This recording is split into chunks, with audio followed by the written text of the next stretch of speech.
Hi everyone and welcome to another episode of Oaktree TV. I'm Dave Kemp and today we're joined by Ryan Kraudel, who is the VP of Marketing at Valencell. Ryan, say hello.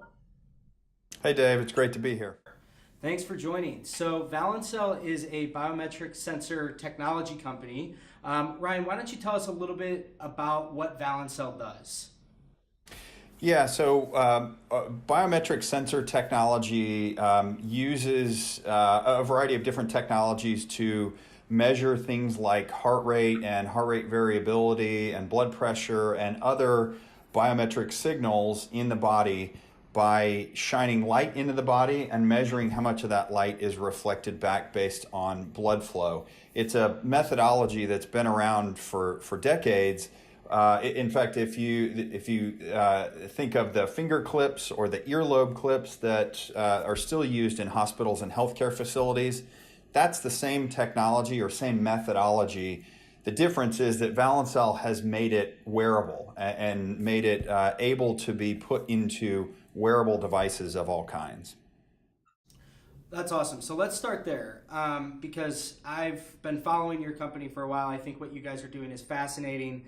And what's really intriguing, particularly for the hearing healthcare professional, is this whole notion that the ear is sort of this perfect position on the body to capture biometric data. So let's start there. Can you kind of expand on that and explain why the ear is such an ideal location for these types of sensors?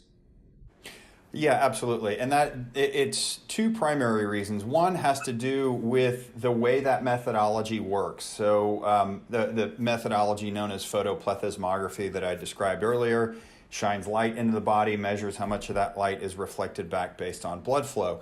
Well, just by the nature of physics, that light gets scattered significantly when it enters the body, enters the skin tissue. And so if you think about the physiology of the ear, it is effectively cartilage and blood vessels. So there's not a lot of bone, muscle, tendon, other things to get in the way and further scatter that light. That makes the ear a great place to just from a physiological standpoint measure biometrics, but also one of the other things that corrupts these biometric signals significantly is motion. And so if you, again, just because of the light scatter, and so if you think about the ear, even when your body is in motion, moving around, your ear is relatively stable, at least locally stable at the ear. So that the combination of those two things allows us to get very clean signals off of the ear and measure a wide variety of biometric signals. Got it. That's awesome. And so, kind of following up on that, I know that Valencell, in conjunction with Sonion, who you guys have partnered with, you're going to be bringing a commercially available PPG sensor, just like you described there, to market here in 2019. So can you kind of expand on what that actually will mean in terms of the different use cases that type of sensor will support, and then additionally what that would mean for the battery life of the device, knowing that there's always this sort of concern around, is this going to be a battery drain if we add more and more elements to a device that already has a limited battery? Yeah. Great question. So just in terms of our partnership with Sonion, that is a combination of bringing our sensor technology in combination with Sonion's technology that are in a wide variety of different hearing health and hearing augmentation devices.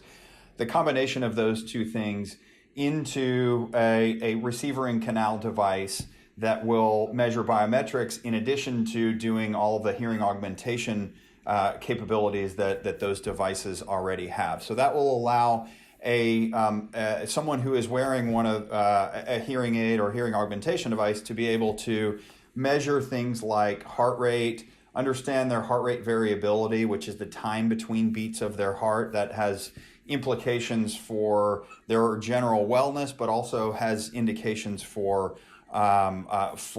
illnesses and disease states as well. And then also down the road, we'll also be bringing the ability to measure blood pressure off of those same sensor modules as well, all in the receiver in canal form factor. That's huge. I mean, think about that, audience, having these types of sensors, being able to support these types of use cases, heart rate variability, things that will be of great use for some of the different patients that you're seeing, and having the ability to embed a sensor onto a RIC hearing aid. I just think this is huge. So as we wrap up here, Ryan, I know that you guys are going to be at CES this year. Can you kind of give us a peek behind the curtain of what's to come, here in 2019 with you guys? Yeah, I'd love to. So CES is always a big event for us. It's a big event in general, but it is particularly important for us because of obviously the consumer electronics side of things is an important market for us. But we're also seeing significant growth in the health and medical sector, and health and medical companies have an increasing presence at CES and have been over the last few years. So the convergence of consumer wearables and health and medical devices is ever present at CES, and you can physically see that convergence going on. And the hearing aids and the hearing health sector is a perfect example of that, where you've got consumer hearable devices that are adding more hearing augmentation capabilities, and then you also have the hearing health and hearing aid devices adding more consumer-oriented capabilities and technologies, ours being one of those, one example of that. So at CES, we'll be demonstrating the receiving canal technology with our biometric sensor in it. And so if anyone is interested in seeing that, come by the SANS Expo at the Valencell booth, and Sonion will have a presence in that booth as well, and we will be demonstrating how those the RICs with the biometric sensors embedded work, and show them how that data gets fed into a user experience. That's awesome. Well, very cool. I feel like I have a million different questions for you still, and therefore we'll definitely be bringing you on, at some point in 2019 to discuss what came out of CES. For all of you watching, this is a wrap for season 1 here of Oaktree TV. Really appreciate Ryan coming on today to chat about some of the different biometric sensor innovation that is starting to transpire with our hearing aids and our hearables, a topic that I think is going to just become more and more prevalent here, and even more pertinent in 2019. So thank you all for watching this season. Thank you, Ryan, for joining us, and we'll see you next year.